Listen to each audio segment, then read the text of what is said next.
জয় হিন্দ বন্ধুরা, আশা করি আপনারা ভালো আছেন। আমি আপনাদের বন্ধু এক্স সোলজার ফিরদৌস মোল্লা। আপনারা হাজির প্রি ডিফেন্স একাডেমিতে।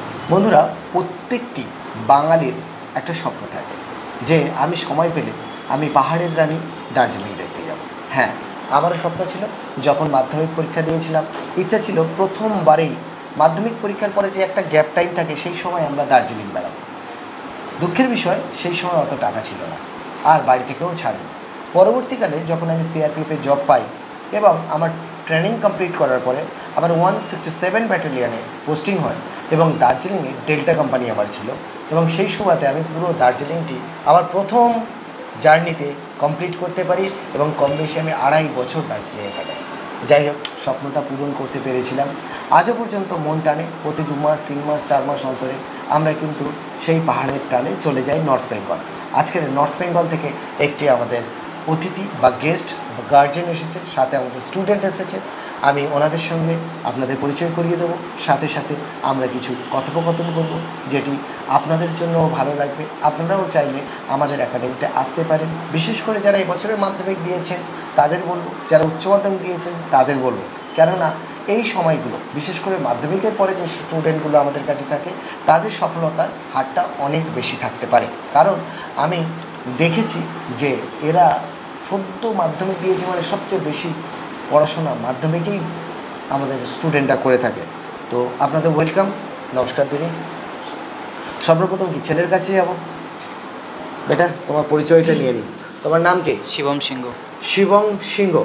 আচ্ছা, আরেকটা বিষয় বলি, ইউটিউব থেকে সর্বপ্রথম আমার কাছে মিজানুর আসে, মিজানুর রহমান, যার বাড়ি শিলিগুড়ি ছিল এবং ওর আরেকটি বাড়ি ছিল ছাতা ফ্যাক্টরি, যেটা দার্জিলিংয়ে। লাইফের ফার্স্ট আমার কাছ থেকে কিন্তু এই সোশ্যাল মিডিয়া থেকে দেখে দার্জিলিং থেকে আমার কাছে স্টুডেন্ট এসেছিল। শিবম, তোমার বাড়িটা কোথায়? একটু কাছে নাও। নর্থ বেঙ্গল মেডিকেল কলেজের ওইখানটাই। আচ্ছা, আর তুমি কোন স্কুলে পড়তে? ফাঁসিদা হাই স্কুল এইচএস। বাড়িতে কে কে আছে? বাড়িতে আমি, মা। আচ্ছা, তুমি একা থাকতে পারবে এখানে? হ্যাঁ স্যার। কোনো অসুবিধা নেই তো? না স্যার। ঠিক আছে, মায়ের সঙ্গে কথা বলে। দিদি প্লিজ। দিদি, আমাদের ঠিকানাটা আপনি পেলেন কীভাবে? সোশ্যাল মিডিয়া থেকে পেয়েছি। কতদিন আগে পেয়েছিলেন? এটা পেয়েছি ও যখন ক্লাস 9-এ ছিল তখনই পেয়েছি। মানে 1 বছর আগে? হ্যাঁ। তখন আপনি যোগাযোগ করেছিলেন? হ্যাঁ, যোগাযোগ করেছিলাম। তারপর যোগাযোগ করে বললাম যে মাধ্যমিকটা হবে, তারপর আর ওই হিসেবে তো অনেক কিছু করে তারপরে আসে ওখানে দেখে গেছি। অ্যাকচুয়ালি যারা সোশ্যাল মিডিয়াতে যারা দেখে, আমি ভীষণ পরিমাণে আপনাদের মিস করি। আপনারা আসেন, আমি খুব খুশি হই। এবং আমার কাছে আমার অডিয়েন্স সবথেকে বেশি আমার দিদিরা দেখেন, আমার বাড়ির গার্জেনরা দেখেন, বিশেষ করে যে সকল স্টুডেন্টরা আছে তার মায়েরাই বেশি আমার এই ভিডিওগুলো দেখেন।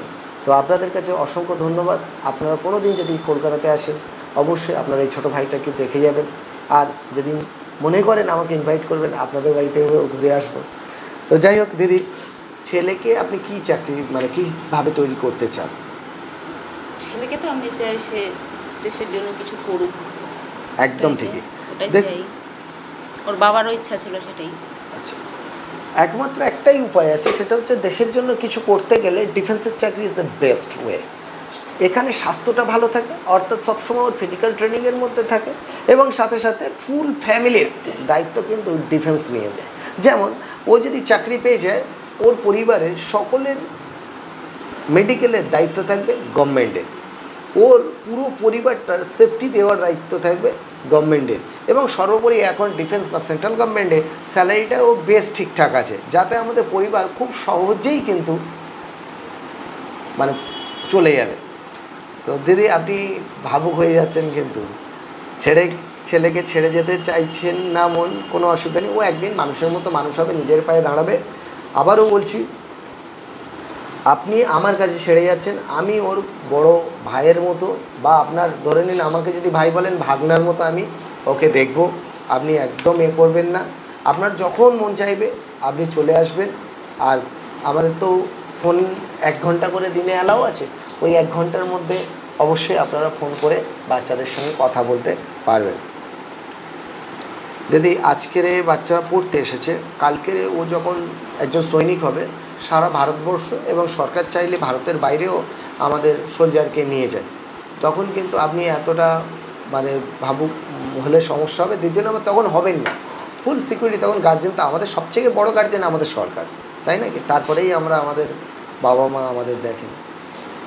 সরি দিদি, কিছু বলবে? তুমি কি হও? আমি ওর দিদি হই, মাসির মেয়ে। আচ্ছা, আর তোমাদের বাড়ি কোথায়? আমাদের বাড়ি আমবাড়িতে। আচ্ছা, এখানে থাকা হয়? এখানে আমি ভাইদের সাথেই থাকি। আচ্ছা, তুমি এখানে থাকো তো? একটু দিয়ে দাও। আবারও বলছি, আপনার এক মেয়ে এখানে আছে, কোনো অসুবিধা হলেও মাঝে মাঝে চলেও আসতে পারবে, বা ও প্রয়োজন বলতে দিদির কাছেও যেতে পারবে, ঠিক আছে? তুমি কোথায় থাকো? আমি চিংড়িঘাটায় থাকছি। আর কি করো এখানে? আমি এখানে নিউজ অ্যাঙ্কারিংয়ে ডিপ্লোমা করছি। বাহ, ভেরি গুড, শুভেচ্ছা থাকবে, তুমি খুব ভালো একজন নিউজ অ্যাঙ্কার হও। ধন্যবাদ। আর ভাইকে মাঝে মাঝে দেখতে এসো, ও আশা করি কোনো দিন ফিল করবে না ও একা আছে এখানে, আমি থাকবো একজন গার্জেনের মতো। আর সাথে সাথে মাঝে মাঝে তুমিও চলে এসো ভাইয়ের সঙ্গে দেখা করতে। আর আমি এখানে দীর্ঘায়িত করব না এই ভিডিওটি, কেননা অলরেডি দিদি বেশ ভাবুক হয়ে গেছে।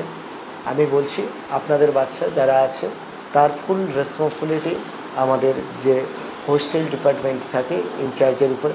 আপনারা নিশ্চিন্তে থাকবেন, আপনারা আমার ভিডিও দেখে আসছেন, অতএব আমি চেষ্টা করব, আমি যেভাবে আপনারা ভিডিওর অফারে আমাকে দেখেছেন, আমি যেন বাস্তবে সেইভাবেই আপনাদের বাচ্চাদেরকে রক্ষা করতে পারি, নিজের পায়ে দাঁড় করাতে পারি। আপনারা সাথে থাকার জন্য ধন্যবাদ। আপনাদের মূল্যবান কমেন্ট করবেন, আর যে বন্ধুটার কাছে আপনারা এই ভিডিওটি পাঠাতে চান পাঠাবেন, যাতে তার লাইফে যদি পরিবর্তন আনতে পারি, আমিও বেশ খুশি হব। ভালো থাকবেন। জয় হিন্দ, জয় ভারত।